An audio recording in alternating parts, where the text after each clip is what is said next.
that's a great sort of opening to what I am doing right now with my brand new colleagues who don't know what broadband is. I will tell you that Sandy Lehman from IRRB is somebody that I'm trying to get up to speed with. I mean, she knows it well with her connection with the IRRB. And I've been working with her about possibly carrying some stuff with us this year.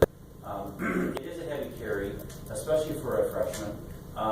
But again, I want to give credit to Representative Prisha to help kind of guide me in the potential landmines that were out there and the real work and what we need to understand. And this is not an easy issue. There's never enough, okay?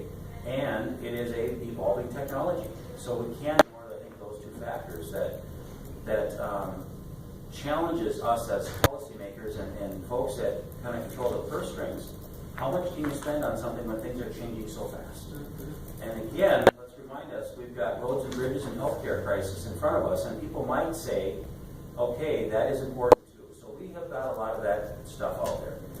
I will tell you that I love working with Anna. She is an amazing agency person who I have really come to respect a lot in her office. She is one of the, again, I'm just coming out of my freshman baby bathwater, okay? So I'm just getting out of that.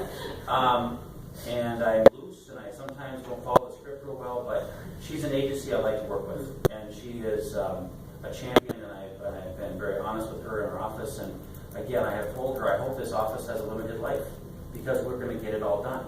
And that's what my goal is. And I still think that goal is that if we got our work done, then let the private sector do what they should do.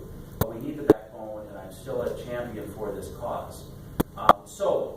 What am I looking at here for 2017? I have already met with Chair of Ways and Means, Jim Knobloch. I'm on Ways and Means. And I will tell you that he knows it's important. We're not really even throwing around dollar bills yet. I think we're just trying to kind of hear what the governor had to say, and I saw what his numbers were for broadband. I like the 2-year approach that he kind of came up with. I know some of our folks back in our area like that as well. But you know what? It's a number in the same biennium. I think you mentioned it again. It's 30-30. Is that what it was in 1 year, but the same biennium, right? Okay. So it's a big number still, but I know that number could easily be thrown down a lot of fire, and I know that that's what's important. So, talked to Knobloch. I have talked to Chair Garofalo about this, and I have mentioned it in committee, jokingly, that I appreciated his support last time for this, and I don't know if you were there, Deanna, but I made it important for me to give him that respect to allow things to happen like that. Sometimes chairs don't have to do. He's not a big proponent here, guys, and you guys all know that. But you know what? He understands the need for Greater Minnesota. He gets it, and I remain in his ear and close to him and a friend to him, so that I know, even though again through this year's awards we were taken care of well in Candido County. I think we got 2 out of the 3 grants in our area, and we're extremely happy about that. But I will tell you that there's so much more work to be done.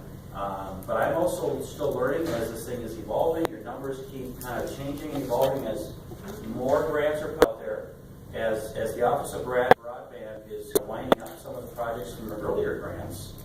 And we're still trying to find out, again, what we're working really on and what can we do better and how can we deploy these things better. We did some policy stuff this year that I think did do some good, and I think has some wiggle room to improve on. It was good to see the incumbents at the party.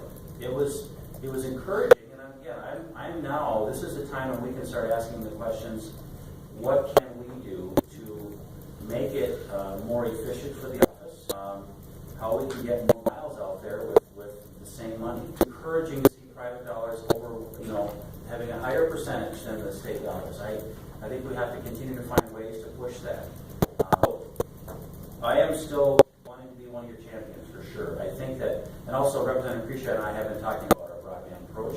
We don't have anything solidified yet. I know that we've got some telecom issues we want to discuss and address. They have to be done in Minnesota at some point, and we need to work through that. And that is, again, Representative Prisha is our expert on that complex matter.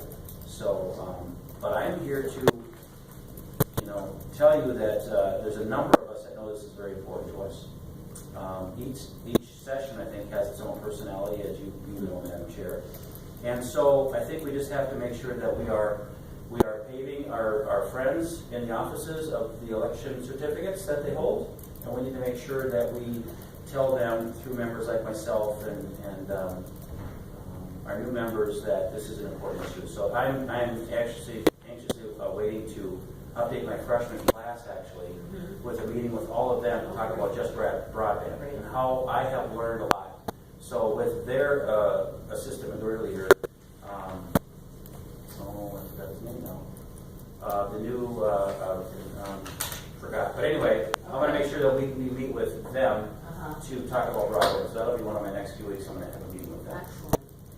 Well, we hope, and if you need more of these, we'll be happy to provide that. Oh yes, for the members. Yeah. Okay.